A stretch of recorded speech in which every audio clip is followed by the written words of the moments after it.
Welcome back, everyone, to Season 2 of Battlecraft SMP. My name is Drew Lordy, and I'm a builder with the Cobblemon development team. In the last episode, we got our start on the Battlecraft SMP, we picked out starters, and actually got a starter base set and ready to go. Now that the holidays are done and I have a little bit more time, I can't wait to get back in and build some new things on the Battlecraft SMP. Without any further ado, let's get started. Here we are back on the Battlecraft SMP, where we had left off last time. We built a starter base, this big old stump with a Pokemon Stadium at the top, and it looks like everyone else has been doing amazing things around here as well. You can see Peep's drum, and trees, and quite a bit of farming, and looks like TTM put up a tent over there. Minnie had his cabin up last time, and looking amazing over there. Looks like KC moved his house. His mushroom is over here next to Callie's place now, and Vert put up this insane build-up over here. It looks like JB has been working on a landscaping over on that side, and I think we've got quite a bit of plans for spawn here in this episode, and I think we're ready to get started. We're kind of looking at some of our tools. We got a few enchantments done, and some of them are okay. Some of them are pretty bad. The main ones we got were Sharpness, Sweeping Edge, and Fire Aspect on our sword. Our hammer has Fortune 3, and our axe has Silk Touch, which has been great. I did a lot of tree farming with a unenchanted axe, so this has been great. Even having Efficiency 4 has just made so much difference. We do want to get Silk Touch on our shovel so we can move around some of this podzol around our base. We want to make it a little bit more uniform. But not having Silk Touch on the shovel has made that a little bit difficult. We've had to go through and use a lot of 2x2 spruce tree farming so that we can get a little bit more of the podzol spreading around the area so it's a little bit more consistent. Having talked to Peep, he's doing a little bit of pathway setup for spawn, and we're going to try and extend this a little bit further out this way and fill in this hole that we have right over here. It's been too many times I've fallen into it. Outside of that, I think we're just going to do a little bit of spawn prettying, if that makes sense. We have a lot of pretty amazing things happening. Peep's Pond over here is looking amazing, and I think we just want to continue that vibe further into the spawn area over here. And I think it should turn out great. Just a quick note, I was having quite a few audio issues throughout the recording of this, so you're going to see a few clips that were interacting with people, but we lost some of our audio. The holidays were a pretty crazy time, and we were running quite a bit behind, and I don't want to get too far behind everyone on content, so we're going to release some of this without a little bit of context, and it's going to be a lot of me talking to myself right now, but as always, if you want to see something from another point of view, feel free to check out any of the other SMP members. They are all putting out amazing content.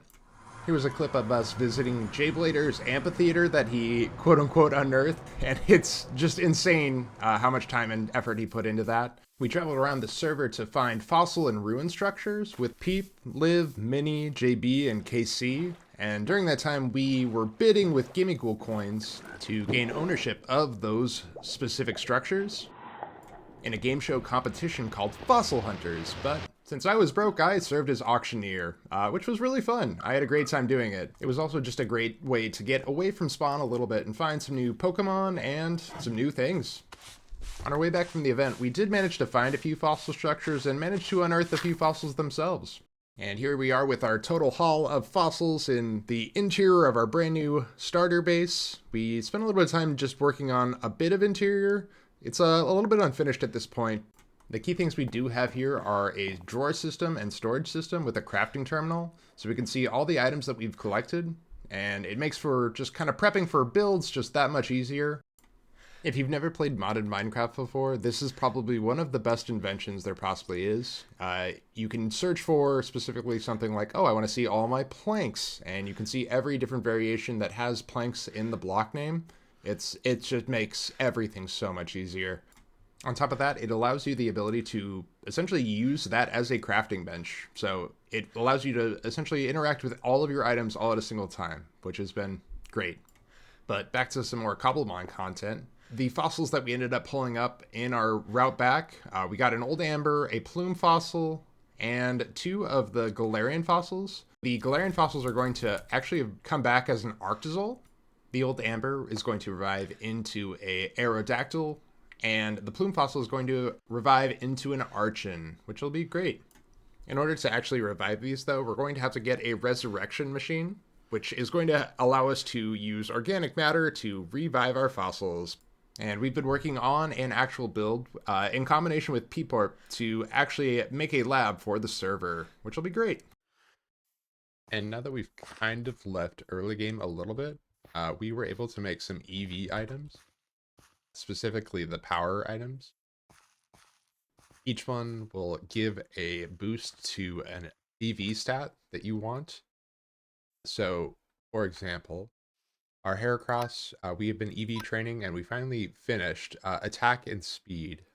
So we're using a combo of a power anklet and a power bracer to give attack and speed EVs. So we're going through and fighting specifically Combees and Talos and Pidgeys and Rattatas that give speed EVs.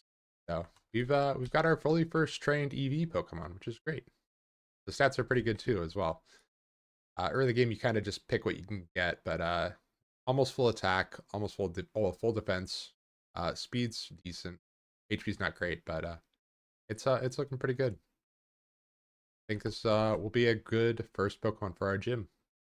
We're kind of getting ahead of ourselves, but I think it'll be a good first edition for sure.